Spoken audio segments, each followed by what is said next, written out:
Começa agora Voz da Rede, o programa do Sindirrede, o Sindicato dos Trabalhadores em Educação da Rede Pública Municipal de Belo Horizonte. Muito boa tarde a todos e está começando mais um Voz da Rede, o programa do Sindirrede, o Sindicato dos Trabalhadores em Educação da Rede Municipal de Belo Horizonte. Eu sou Paulo Ribas. No programa de hoje, iremos tratar no Voz da Comunidade e no Por Dentro da Questão dos problemas da emergência climática e das questões ambientais em Belo Horizonte, no estado de Minas Gerais. Giro de notícias. E a Adélia Prado, a poetisa e escritora divinopolitana de 90 anos, sofreu um acidente doméstico e foi obrigada a passar por 2 cirurgias. Ela ainda está internada na UTI de um hospital em Divinópolis, onde se recupera. A queda a deixou com fraturas no fêmur, cotovelo e também no punho, segundo informações do hospital. A poetisa, ela já apresenta evolução satisfatória após as cirurgias e o hospital está adotando as medidas necessárias para assistência adequada à paciente e que novas informações serão divulgadas oportunamente, respeitando os princípios éticos e legais. Adélia Prado ficou ainda mais conhecida nacionalmente quando Zema virou meme ao cometer uma gafe enquanto dava uma entrevista para uma rádio da cidade. Ao ser presenteado com o livro da autora, o governador a desconhecia e perguntou se ela trabalhava na rádio, onde acontecia a entrevista. O Sindirrede e nós do Voz da Rede estamos torcendo pela rápida recuperação de uma das mais relevantes poetisas e escritoras mineira e brasileira. BH e região metropolitana foram castigadas pela chuva no último fim de semana. Deslizamentos, quedas de árvore e outros transtornos foram registrados após as fortes chuvas.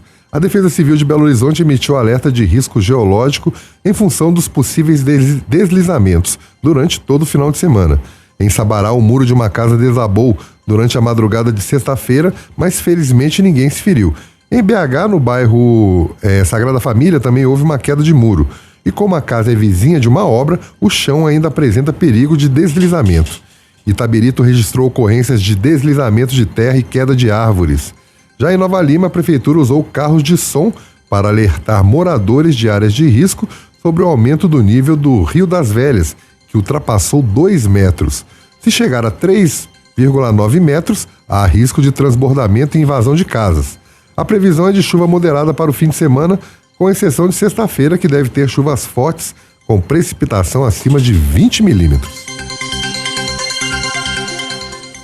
E no domingo passado, dia 25 de janeiro, completou 7 anos da tragédia de Brumadinho, quando a barragem da mina Córrego do Feijão da Vale rompeu e matou 272 pessoas e provocou a contaminação da bacia do rio Paraupebas, numa das maiores tragédias socioambientais do Brasil. O Corpo de Bombeiros de Minas Gerais encerrou as buscas pelos desaparecidos na tragédia. No último domingo, 2 corpos não foram localizados. 7 anos depois, a tragédia causada pela mineradora permanece sem solução na justiça e com ações de reparação incompletas. Segundo o jornal O Tempo, somente 274 mil dos cerca de 1 milhão de metros cúbicos de rejeitos que chegaram à calha do rio Paraupeba foram removidos por meio de drenagem, ou seja, menos de 30% da lama tóxica. Segundo órgãos de imprensa de São Paulo, um novo estudo mostra que o solo da bacia do rio Paraupeba está contaminado, impedindo a restauração da flora da região. Até hoje, ninguém foi julgado pela tragédia. No final de fevereiro, as testemunhas do caso começarão a ser ouvidas. Há reclamação por parte da população sobre adoecimento de quem vive nas áreas atingidas e também sobre a demora nas ações de reparação.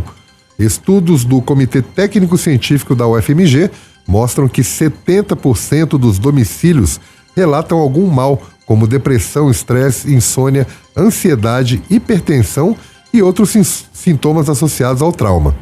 E nesse fim de semana, mais um susto. 2 barragens da Vale tiveram um extravasamento de água aqui no estado, em menos de 24 horas. A primeira foi em Ouro Preto, no domingo.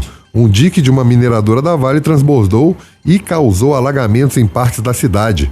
A Vale informou que se tratou de um extravasamento de água e não de um rompimento estrutural, atingindo uma área na divisa com Congonhas. Na segunda-feira, um segundo extravasamento de água com rejeitos foi registrado em outra mina da Vale, na cidade de Congonhas, chegando a atingir uma área da mineradora CSN. O ministro de Minas e Energia determinou que a Agência Nacional de Mineração investigue os incidentes.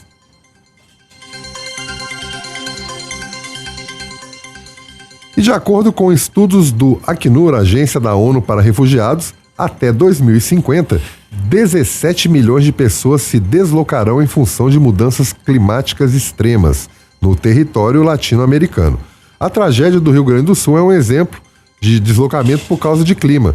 Segundo estudos publicados por pesquisadores chineses e ingleses, a perda de floresta na Amazônia está alterando o ciclo natural da água na região e, consequentemente, mudando o clima no sul do Brasil. A floresta amazônica funciona como uma espécie de bomba d'água. As árvores absorvem a água do solo e devolvem parte dessa umidade para a atmosfera por meio da evapotranspiração, ajudando a formar nuvens e chuvas. Quando grandes áreas são desmatadas, esse processo enfraquece e menos chuva cai sobre a própria Amazônia e regiões vizinhas.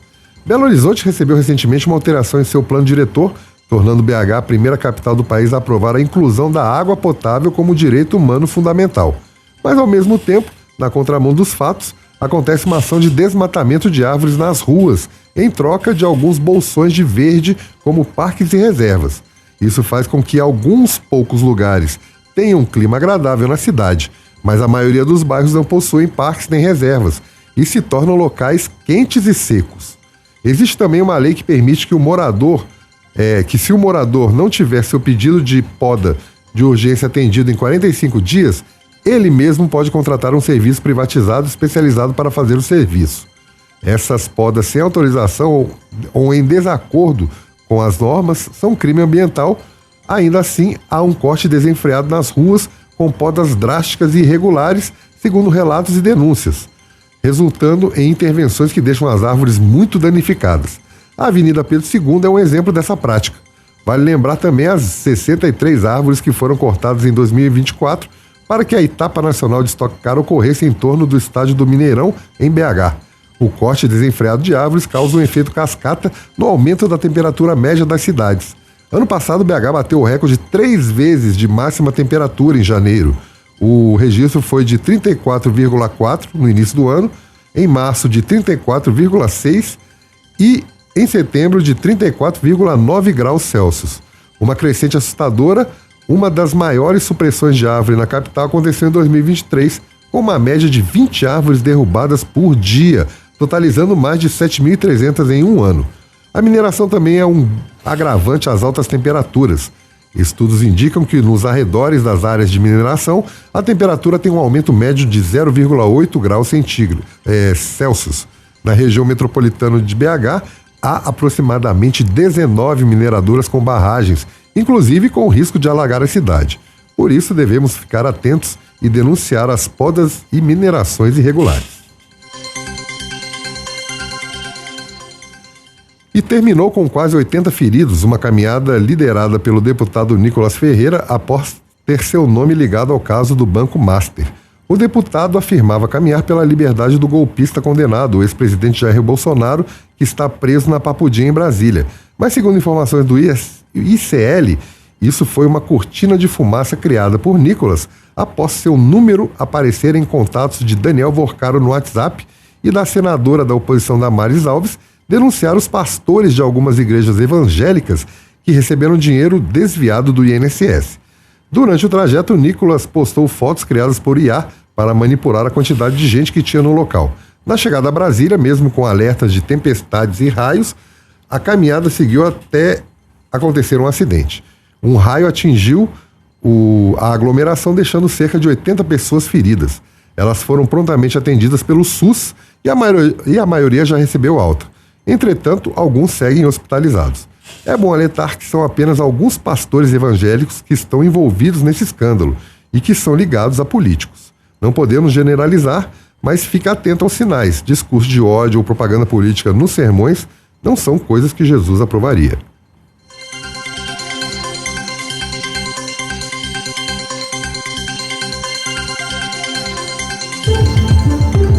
Voz da Comunidade. Agora, no Voz da Comunidade, iremos ouvir sobre os problemas causados pelo rompimento de barragens de mineração no nosso estado. 2 acidentes socioambientais de grandes proporções aconteceram em Minas Gerais nos últimos 11 anos. Há 7 anos e 2 dias, a barragem da mina do Córrego do Feijão se rompeu e se tornou o maior acidente de trabalho do Brasil. Em perda de vidas humanas, foram 272 mortes em números oficiais. Mas em novembro de 2015, o subdistrito de Bento Rodrigues praticamente deixou de existir após o rompimento da barragem do Fundão, controlada pela Samarco Mineração, na cidade de Mariana. Os rejeitos vazados passaram por cima de outras barragens e destruíram tudo por onde passaram, inclusive a bacia hidrográfica do Rio Doce, que segue contaminada até hoje. Esse rompimento é considerado o desastre industrial que causou o maior impacto ambiental da história brasileira e o maior do mundo, envolvendo barragens de rejeitos. Um agravante da situação foi que o empreendimento e as comunidades vizinhas à barragem não possuíam um plano de contingência, nem rotas de fugas que permitissem aos moradores se deslocarem a tempo para regiões seguras. Guilherme Camponês foi um dos atingidos pela barragem de Mariana e conversou conosco. Conta um pouquinho mais pra gente como que foi, esse impacto na sua vida a partir dessa questão da barragem de Mariana. Então, o rompimento da barragem, ele é sempre um grande trauma para a população atingida e para toda a população da bacia de um rio, como foi, o caso de Mariana, foi também o caso de Brumadinho. Porque a vida nunca mais retoma a ser a mesma. As pessoas perderam economia, perderam seus trabalhos, sua fonte de renda, as pessoas passaram a lidar e a viver com uma contaminação quase que o tempo todo, seja pela água contaminada, seja pelo alimento que é contaminado através da água, através da desidatação animal, através da irrigação, ou também pela poeira, porque quando o rejeito da mineração que está na água, está na lama, está na margem do rio, ela seca, ela vira uma poeira que é carreada para toda a cidade, para todo o município ali e fica expondo as pessoas a metais, que podem causar problemas de saúde a médio e longo prazo. Inclusive, o monitoramento disso quase não existe, então a gente sequer sabe todos os riscos que a gente está correndo. Então é muito complicado, sem contar ali que, no caso do Rio Paraupeba, que foi atingido pela barragem de Brumadinho, as pessoas ainda não podem usar o rio, continuam interditadas, as pessoas não podem usar para nada, nem para lazer, nem para nenhuma atividade econômica, Então, realmente é uma mudança drástica na vida das pessoas que prejudica muito. E o pior, que a reparação ela se arrasta por anos e anos e ela não está concluída, nem em Mariana, nem em Brumadinho. Então, realmente é uma situação muito triste e tudo isso foi causado por ganância, por a sanha, dessas empresas que querem minerar a todo custo e não estão preocupados com a vida das pessoas que vivem ali. E aí é importante a gente explicar para quem está ouvindo com relação a dizer o seguinte: é possível fazer diferente, é possível fazer uma mineração com mais responsabilidade, mas é uma escolha dos grandes capitalistas, dos donos do dinheiro e do poder de que não seja dessa forma, porque isso se torna mais caro, então reduz o lucro deles. Você poderia falar um pouquinho pra gente sobre isso? Dá para fazer diferente, sim, mas para fazer diferente você precisa ter mais gastos, Então é possível fazer mineração também sem violar o direito das populações que vivem ali em torno da região, mas claro que isso tudo custa recursos, custa dinheiro, não é interesse dessas empresas aumentar o seu custo, como você já falou, eles diminuem o lucro, eles são regidos por uma lógica capitalista e tem que entregar o maior número de dividendos para os seus acionistas. Então, a empresa, os próprios funcionários da empresa começam a funcionar numa lógica de custo zero, de tentar entregar o máximo de lucro possível. Isso, além de causar danos às pessoas, às comunidades que vivem no entorno, também causa danos nos trabalhadores do setor também, Tem altos índices de acidente, tem altos índices de adoecimento, Então, a gente costuma dizer que o prejuízo é dividido para a sociedade e o lucro fica retido na mão de poucos acionistas, geralmente fora do país, e a maior parte da riqueza vai embora. Nós entendemos que dá para fazer diferente, mas para fazer diferente, a população precisa ter controle desses bens, Hoje, quem é responsável por essa riqueza mineral que existe no nosso território é o Estado. Pela lei, essa riqueza pertence ao povo, mas o Estado faz a gestão desses recursos. E aí o Estado concede para empresas privadas explorarem, e essas empresas, como a gente citou aqui, não estão preocupadas com as pessoas, não estão preocupadas com o nosso país, né, com o desenvolvimento, com a nossa soberania, eles estão preocupados só com eles terem lucro. Se a gente não mudar essa forma, essa visão de fazer o uso desses minerais, vai continuar dessa forma. Nós entendemos que o controle dessa riqueza tem que estar na mão do povo, e essa riqueza ela tem que ser usada para benefício da sociedade. Obviamente, traria um uso diferente. O ritmo de retirada desses minerais deveria ser outro, a forma de tirar, né, as metodologias utilizadas, a preocupação não deveria ser gerar lucro, deveria ser a segurança das pessoas envolvidas, a manutenção do ambiente, né, porque a mineração também, depois que ela sai, ela deixa uma terra arrasada, então esse ambiente também deveria ter algum tipo de cuidado, algum tipo de reparação. Não é o caso hoje. Então, dá para fazer diferente? Dá. Hoje, não temos essa possibilidade. Por dentro da questão. Hoje no Por Dentro da Questão, a gente vai falar sobre um tema que já deixou de ser uma previsão distante para se tornar uma realidade urgente nas nossas vidas: a emergência climática. E quando a gente fala emergência é porque é isso mesmo, não é um problema só de lugares distantes, é um problema nosso, aqui e agora. São as chuvas torrenciais que alagam a nossa cidade com cada vez mais força, é o calor que parece insuportável em dias que antes eram amenos, é a seca que ameaça os nossos reservatórios. E hoje a gente vai tentar entender por que a crise climática não é um acidente. É o resultado de um modelo de desenvolvimento que privilegia o lucro acima da vida, que explora os recursos naturais sem piedade e que joga a conta mais cara sempre para os mais pobres. É por isso que esse debate é nosso, como trabalhadores em educação, e porque a luta por justiça social está completamente ligada à luta por justiça ambiental. Não há futuro digno em um planeta doente. Vamos desvendar o que realmente significa essa emergência e como ela bate à nossa porta aqui em Belo Horizonte, no estado, no país, e principalmente como podemos nos organizar para enfrentá-la. A gente vai ouvir agora o pesquisador e doutorando da USP, Jefferson Choma, que estuda as relações entre a emergência climática e o colapso do capitalismo.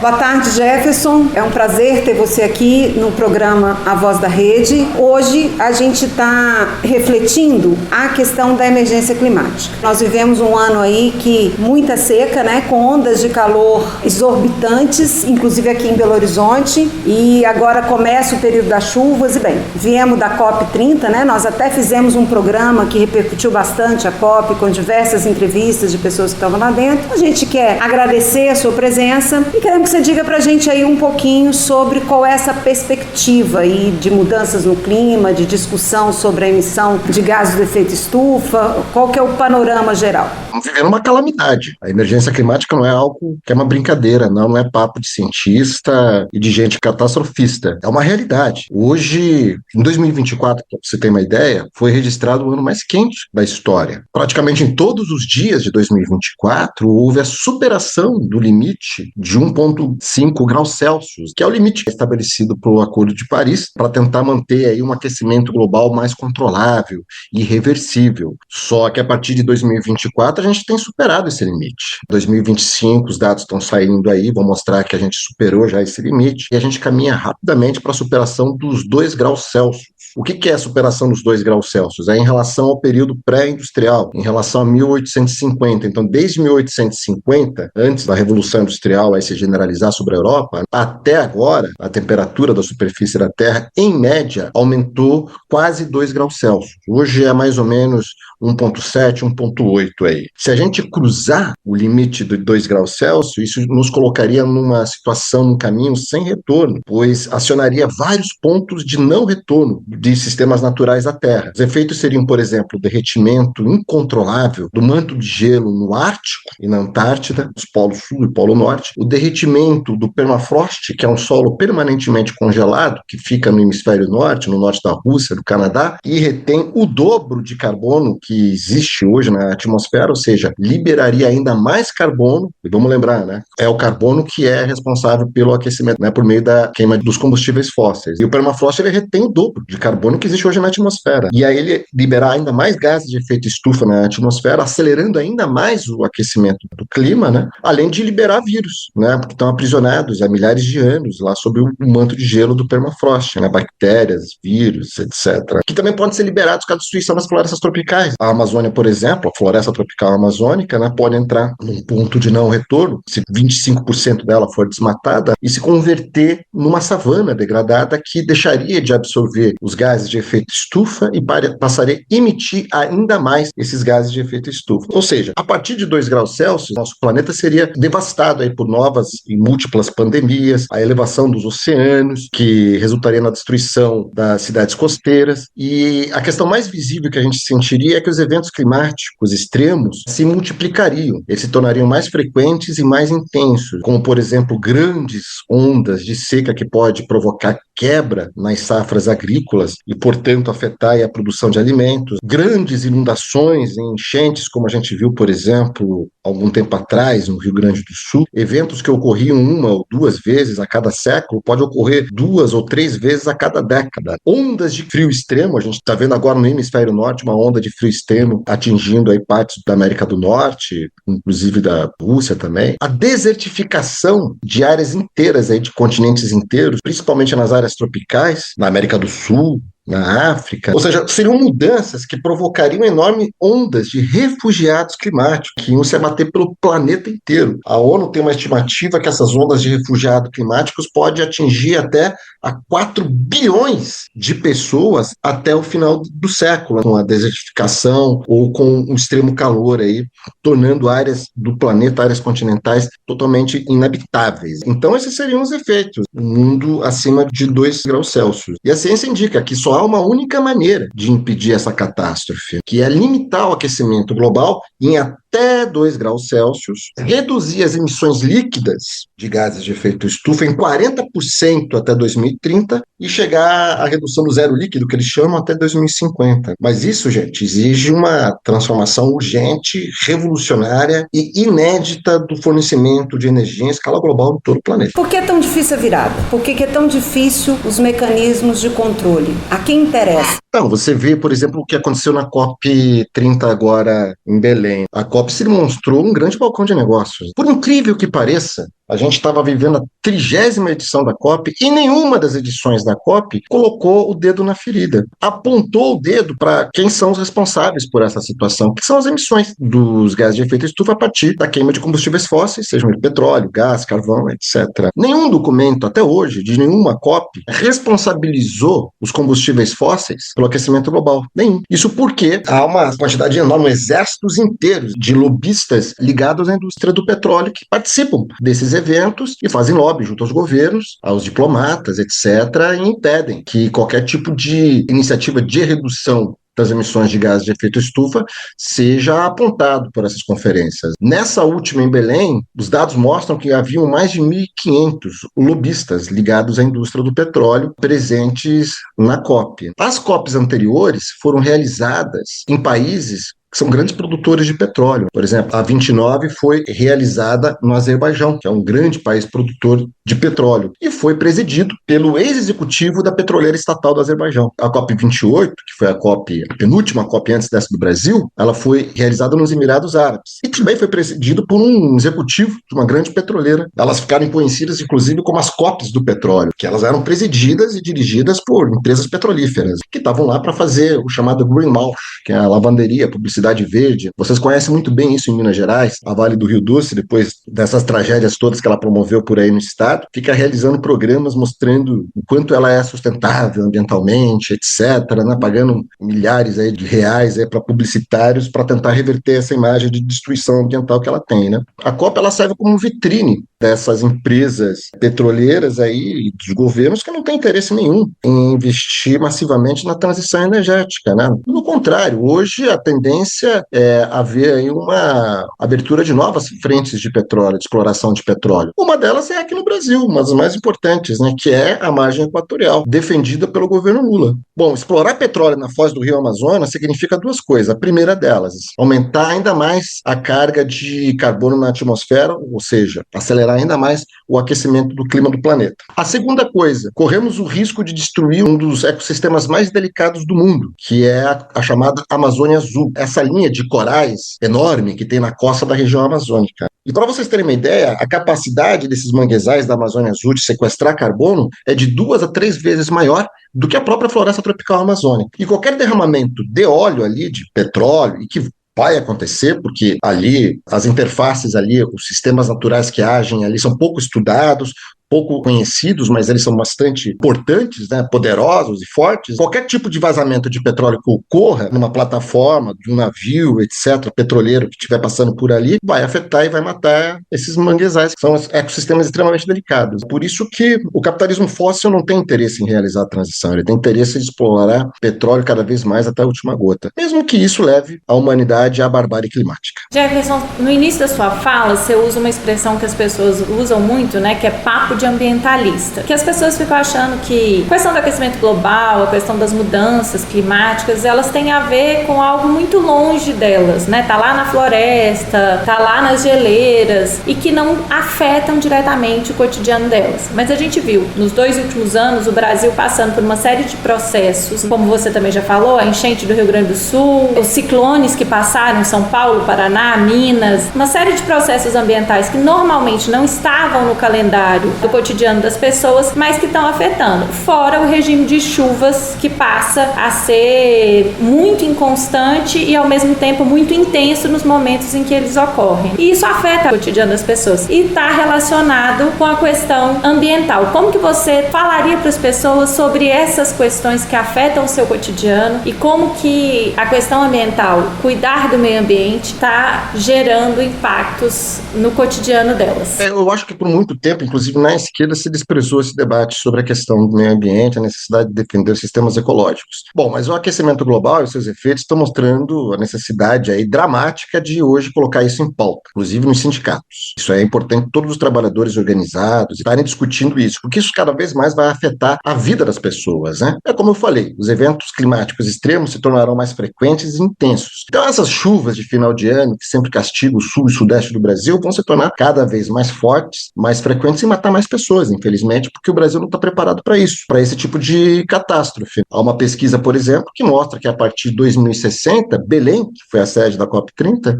né, se tornará uma cidade inabitável em função do calor extremo. E a previsão é que isso possa atingir a cidade de Belém e outras cidades aí tropicais do país, principalmente aquelas costeiras, até o final do século, tornando essas regiões inabitáveis. Outra coisa muito provável que possa acontecer se o aquecimento avançar ainda mais, a Amazônia pode entrar em colapso e alterar todo o regime de chuvas no país. Porque hoje, você já deve ter ouvido falar, boa parte da chuva, da água que vem para a região sul e sudeste vem através dos chamados rios voadores, trazido pelos ventos até essa região aqui do país, tá? O sudeste e o sul. 50% da chuva da Amazônia é produzida pela própria floresta. Acabou a floresta amazônica, acabar os rios voadores. Isso vai implicar em escassez hídrica na região mais populosa do Brasil, onde se concentram as maiores cidades brasileiras. São coisas que não são um roteiro de um filme distópico, gente. Isso aí são previsões científicas. Isso é mais ou menos o que os cientistas acham que pode acontecer. Em geral, essas previsões elas são menos piores do que a realidade. Então esse é um tema que tem que ser discutido com a população, trabalhadores têm que tomar esse tema para si, tem que debater, fazer essa discussão. Tem muita coisa que vai ser inevitável, que são esses eventos climáticos extremos. Aproveitando esse ponto que você destacou por último, a minha pergunta vai justamente nesse sentido. Já tem algumas pesquisas indicando que a temperatura de determinados lugares numa cidade varia em relação às comunidades periféricas, por exemplo, nas favelas, os aglomerados, e aí também trazendo esse elemento que você acabou de colocar. Em casos de deslizamento, quem mais está localizado em áreas de risco são as populações mais pobres, especificamente, inclusive as populações negras, né? Negras e pobres. Então fala um pouco pra gente como que esse elemento, também fazendo um gancho com a fala da Carol, como que esse elemento está diretamente relacionado à vida da população, especificamente à vida do povo pobre, do povo trabalhador. Então, como que essas mudanças climáticas acabam afetando mais essas populações? Essa é uma pesquisa falando sobre São Paulo recentemente, quando teve agora a última grande onda de calor no final do ano, início desse ano, mostrando que havia uma diferença considerável, né, entre a temperatura que se fazia para Paraisópolis, que é uma das maiores favelas da capital de São Paulo, e o bairro ali do lado, que era o Morumbi, né? Se não me engano, a diferença era de 5 a 6 graus, era um negócio considerável. O Morumbi é um bairro mais arborizado, não há grande aglomeração de casas, tem mais bosques, praças, etc. As favelas não, né? Elas é uma casinha em cima da outra, moradia precária, não tem ventilação, tem árvore, o concreto e o asfalto retém mais calor, enfim. Claro, essa é uma das diferenças mais visíveis que a gente vê no meio urbano, né? Mas quando acontece uma tragédia climática dessas que aconteceu no Rio Grande do Sul, aquela que teve em São Sebastião, aqui em São Paulo, também foi uma coisa,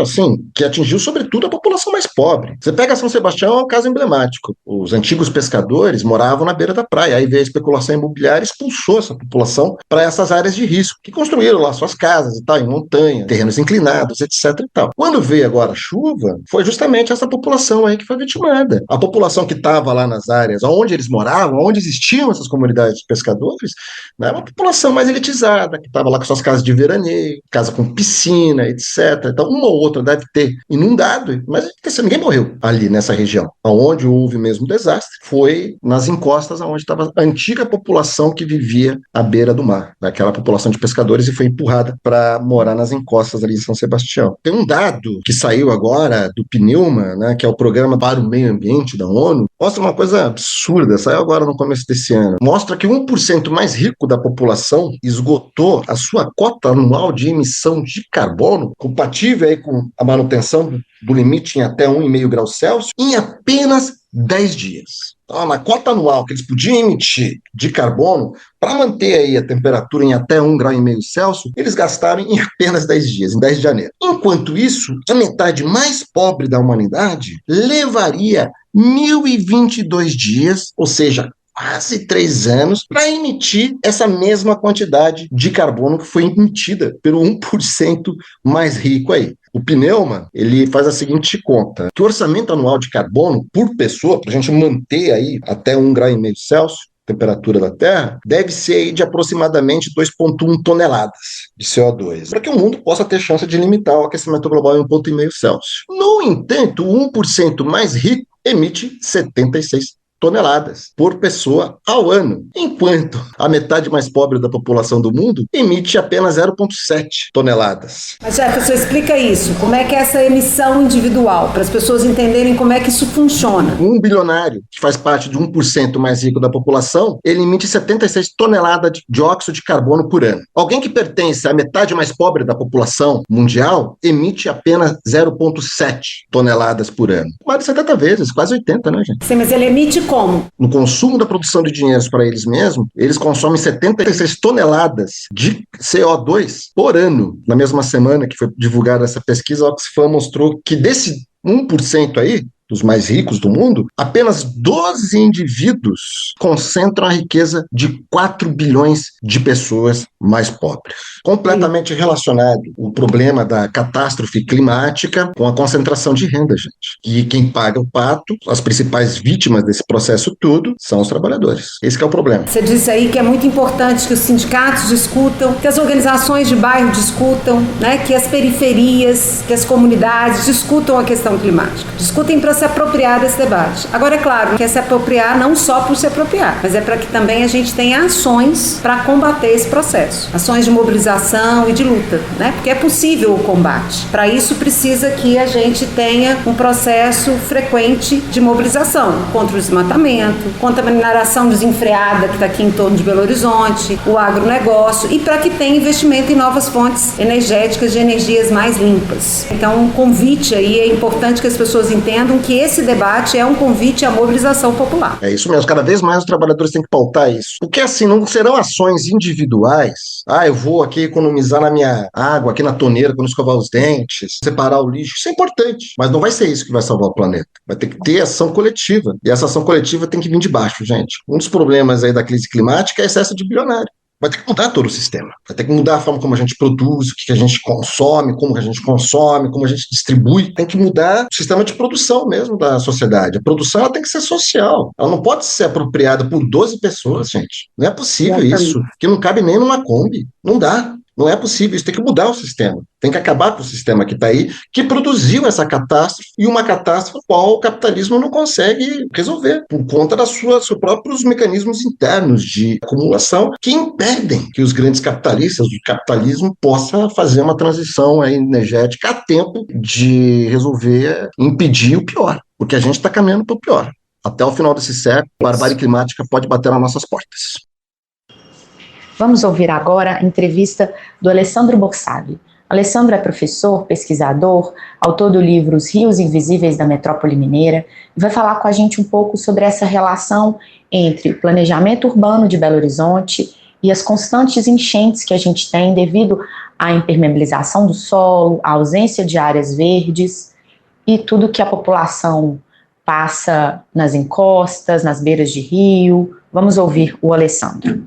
Estamos hoje com o professor de Geografia e História, Alessandro Borsagli, pesquisador também, autor do livro Rios Invisíveis, que fala sobre Belo Horizonte, como Belo Horizonte é uma metrópole que está permeada por rios. Alessandro, a gente tem falado muito sobre as questões da emergência climática que a gente está vivenciando nesse momento histórico e como que isso afeta diretamente a vida das pessoas e das populações, principalmente as populações mais pobres. Como que você, na sua pesquisa, no seu livro, identificou que a impermeabilização do solo em Belo Horizonte e uma escolha por fazer um planejamento urbano que priorizasse a impermeabilização ao invés de espaços arborizados, né? Como que isso impactou na vida da população aqui em Belo Horizonte? Belo Horizonte, ela já nasceu sob a égide da especulação imobiliária. A especulação começou 2 anos antes, inclusive, da escolha do sítio para abrigar a nova capital. Desde então, já era visível que ocorreria uma ruptura entre a própria forma do ser humano ocupar o território e os elementos naturais, caso rios, matas, serras, etc.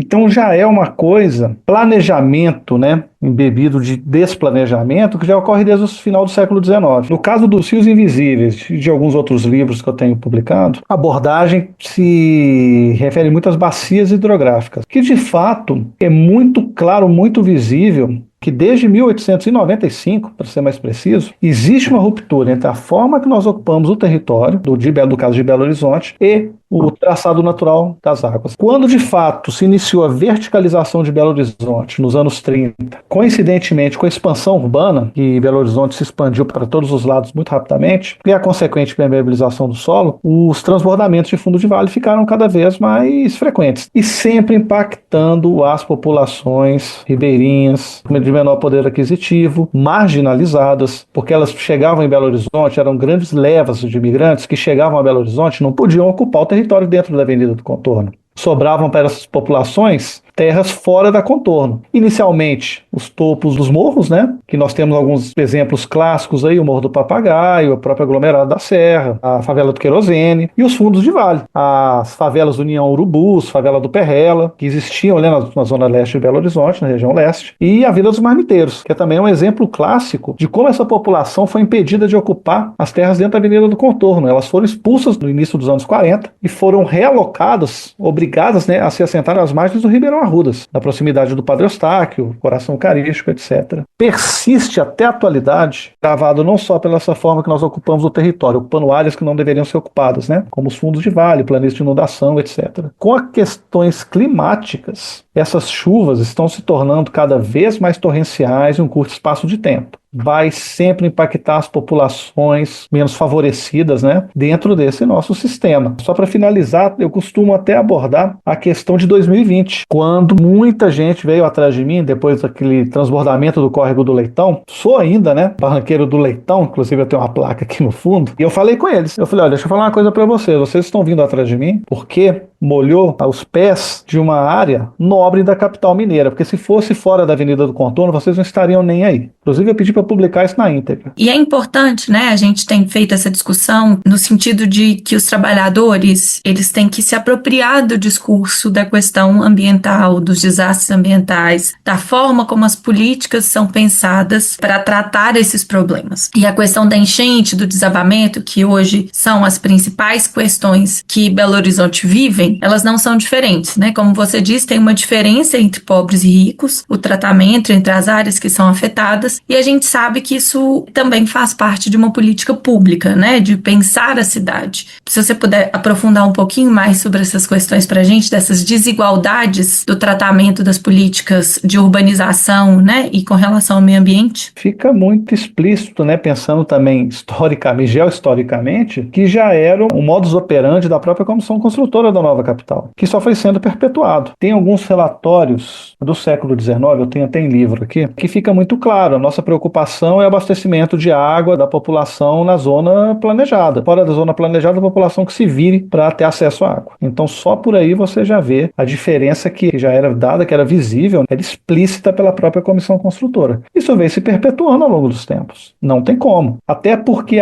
os próprios empreiteiros, aliado com as políticas públicas que são direcionadas exatamente no caso para a supressão dos elementos naturais, que sejam os cursos d'água, a urbanização de serras, etc., priorizem esse tipo de ocupação, visando também a especulação imobiliária, e aquela população, por hora, pode ocupar aquele território, muitas vezes, inclusive, lutando pela preservação de alguns elementos, como no caso do Acabamundo, e depois começa a sofrer uma pressão imensa, horrorosa, para que abandone aquele território, né? Depois tudo é muito gourmetizado, né? Tudo muito bonito e vem com papo de requalificação urbana, de não sei o que, aquela história toda. Ao mesmo tempo que é imposto técnicas que já deveriam ter sido abandonadas, principalmente nessas regiões. É muito claro, muito visível que a população, ela possuía uma integração com o meio ambiente muito nítida. E isso exatamente por essa imposição urbana, principalmente ligada à questão de corredores viários, de mais um monte de coisa, vem sendo... Já praticamente Belo Horizonte já se perdeu muita coisa. Nós temos muita coisa ainda preservada, né, na bacia do Ribeirão da Onça e da Isidora, que ainda nós temos muito dessa relação. Inclusive já estão se movimentando há muito tempo já há mais de uma década, se organizando para preservar aquilo que deve ser preservado e mantido intacto, e exigir inclusive a sua reabilitação. Mas isso, tanto que eu acredito que de lá vai partir essa cultura, essa ideia da possibilidade de integração entre as bacias hidrográficas, porque no Arruda já se perdeu quase tudo, infelizmente, né? Alessandro, nessa sua pesquisa, né, você coloca a importância da preservação das áreas verdes e dos rios. Como que essa perda das áreas verdes e dos rios agrava essas ilhas de calor e faz com que o problema da crise climática fique mais forte ainda em Belo Horizonte? Se nós pensarmos em relação à água, a água de chuva tem que ficar onde ela cai. E o que acontece é exatamente ao contrário. Pela impermeabilização do solo, você tem uma grande quantidade de água correndo para os fundos de vale. Então isso você já agrava, aliando ainda com a verticalização e com o adensamento populacional, você agrava essa questão de não ter áreas verdes, a arborização urbana muito controlada, muito restrita. Tudo isso leva à formação das grandes ilhas de calor. Um curso d'água retificado, todos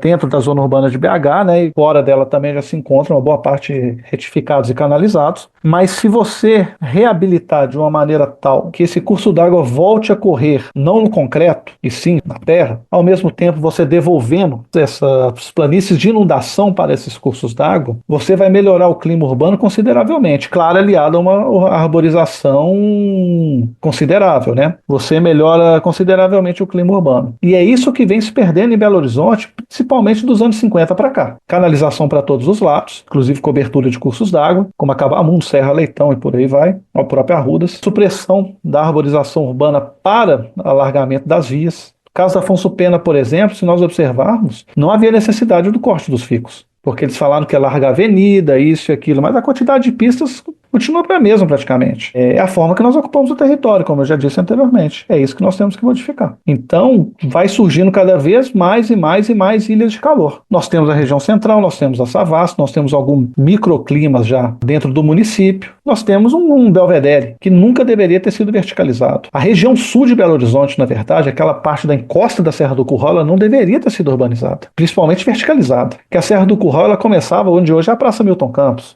Hoje ela se encontra restrita a um paredão. A verdade é essa, aquele monoclinal que nós temos ali, de grande parte de minério de ferro. O restante tudo é bairro, tudo é casa, tudo é rua. Áreas que não interessavam até então a mineração. A prefeitura com a Comiteco, depois com a CIURB, saíram urbanizando tudo. Né? É importante, assim, você falou muito sobre essa questão da especulação imobiliária, né? A gente percebe que todas as vezes que a gente está falando sobre a questão do meio ambiente, o lucro, o dinheiro daqueles que mais têm, entram em conflito com qualquer política, qualquer tentativa de respeitar o meio ambiente. Então, se você pudesse falar mais um pouquinho, né, tanto da especulação imobiliária quanto dessa sanha de sair cobrindo os rios de maneira geral para poder ter uma outra lógica de urbanização, como que isso se entrelaça com a questão financeira e da elite financeira que está no entorno de Belo Horizonte, não só em Belo Horizonte. Eles desde então, como eu disse, desde o século XIX, eles ditam as regras do jogo. Claro que a grande parte da população nem se dá conta disso. Já pega o modelo pronto, acha lindo morar numa torre de 20, 25 andares, um verdadeiro paliteiro, que é o que virou Belo Horizonte. Cada um ali se acha mais importante que o outro e não querem nem saber, por exemplo, quando eles dão uma descarga, ou desligam o chuveiro, ou fecham a torneira, para onde que vai sua água? Eles não se importam com isso. Infelizmente, é uma lavagem cerebral que nós, belo-horizontinos, passamos por décadas, né? Isso já foi tudo muito bem pensado, muito bem calculado. Para a especulação imobiliária, ela depois de um tempo se encontrou então muito intrinsecamente conectada a questões viárias das políticas urbanas quando passaram de fato a priorizar o automóvel. Essa especulação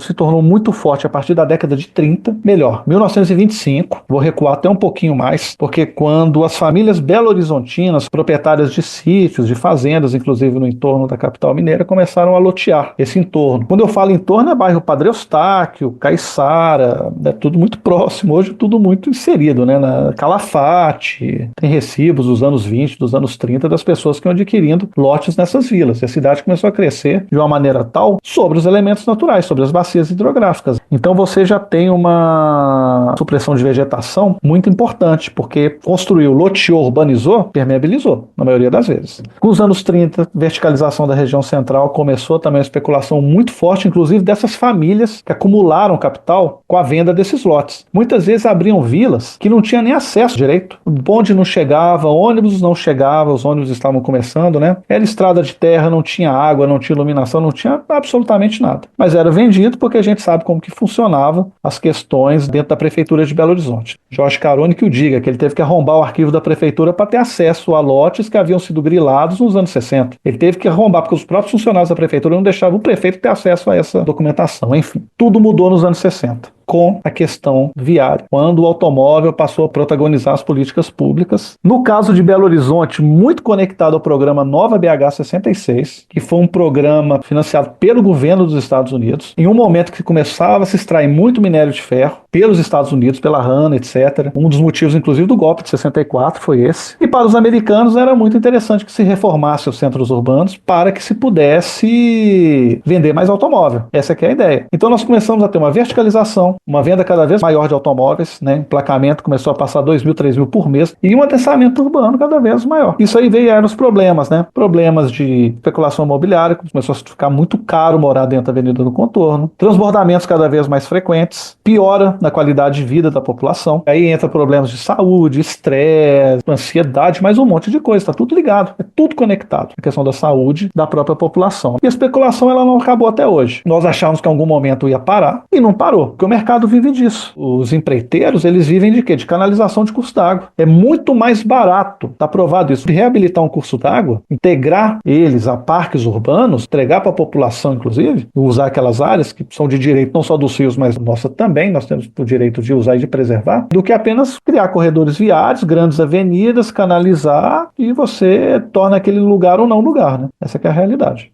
Muito bacana, Alessandro. A gente agradece muito a sua disponibilidade em vir conversar com a gente. Acho que o seu estudo, né, e o que você compartilhou aqui com a gente é muito importante para entender como que no processo de ocupação de Belo Horizonte, de construção da cidade, as populações trabalhadoras foram sendo excluídas para os fundos de vale, sendo colocadas em regiões que não tinham um planejamento, que tinham mais possibilidade delas sofrerem com as enchentes e com os desabamentos. Então, entender isso também é um exercício de entender o processo de justiça social e ambiental que aconteceu ou que não aconteceu em Belo Horizonte, né? E isso é muito importante também se a gente for pensar o contexto que Belo Horizonte está vivendo, de o prefeito enviar para a Câmara um projeto de rever o plano diretor e de privilegiar mais uma vez as grandes construções ao invés de um planejamento que valorize o bem-estar das pessoas, de uma cidade que favoreça a mobilidade urbana não só através do carro.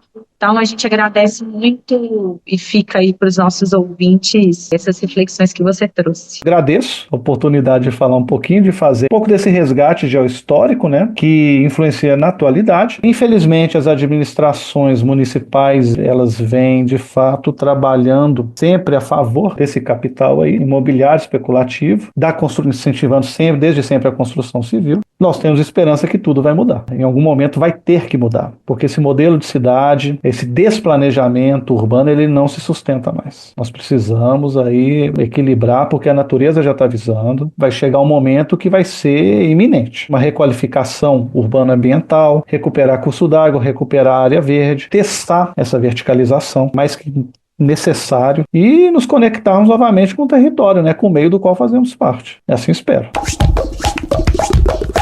Intervalo cultural.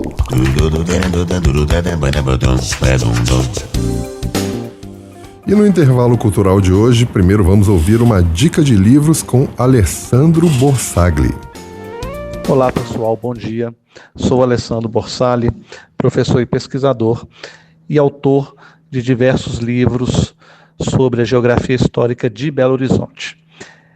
Venho destacar, né, dentre os livros que eu tenho publicado, o Rios Invisíveis da Metrópole Mineira, que é o primeiro dos 3 livros que abordam a geohistória de Belo Horizonte sob a perspectiva da sua rede hidrográfica, né? Então é um livro que aborda o processo de evolução urbana de Belo Horizonte e as intervenções realizadas em sua rede hidrográfica. É um livro de 430 páginas, bem ilustrado, tá? E que se encontra à venda no site da editora e na Amazon. Então recomendo a todos a leitura. Maiores informações no site Curral del Rei, né? Ou no próprio Instagram do Curral del Rei, ou no Instagram Borsagli. Muito obrigado a todos e uma ótima leitura. E de acordo com a Prefeitura, dia 31 de janeiro, próximo sábado, começa oficialmente o Carnaval de Belo Horizonte. Dia 1º de fevereiro tem o primeiro desfile do Babadã Banda de Rua, que é um cortejo carnavalesco de BH criado em 2018. Eles têm como foco a exaltação da cultura afro-mineira, misturando sopros, percussão, congado e candomblé. O Babadã conta com 50 integrantes, que são artistas que misturam sopristas do interior de Minas com percussionistas da capital. Esse ano, o homenageado é o grande compositor brasileiro Moacir Santos. A concentração começa às 14h na Avenida Américo Vespúcio, no bairro Nova Esperança. Mais informações no Instagram, no @Babadã Banda de Rua, tudo junto, Babadã com N no final.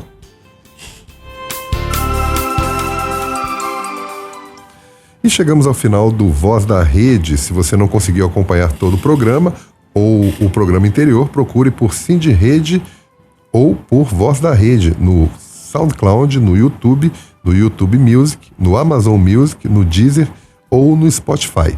E logo logo estaremos no Apple Music também. Quem quiser fazer contato com a gente para sugestões ou críticas, mande mensagem para o WhatsApp 31986219412, repetindo 31986219412. Obrigado pela companhia e até o próximo programa. Termina aqui Voz da Rede, o programa do Sindirede, o Sindicato dos Trabalhadores em Educação da Rede Pública Municipal de Belo Horizonte.